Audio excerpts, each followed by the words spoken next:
yo Jabroil, men ummatimni kamoli yaxshi ko'rganligimdan ummatimni mendan oldin tiriltirib do'zaxga Xudo kirgizib yubormadimi desalar, Jabroil alayhissalom aytar ekanlarki, yo Rasululloh, hali hech kim tirilgan yo'q, birinchi bo'lib siz tirildingiz. Rasululloh Abu Bakr Siddiq aytar ekanlarki, siz mahshargohga boring, meni ummatimni farishtalar tanimasdan qo'pollik qilib qo'yishmasin.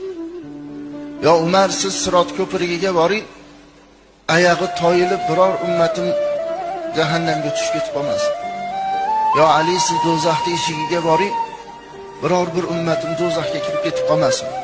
Yo Usmon, siz tarozini oldida turing, Alloh taolo meni ummatimdan birortasini do'zaxga hukm qilsa kechirishligini siz so'rang, siz so'ragan narsani Alloh taolo bermaslikdan uyatadi deb 4 ta sahobani 4 ishga mas'ul qilib qo'yar ekan.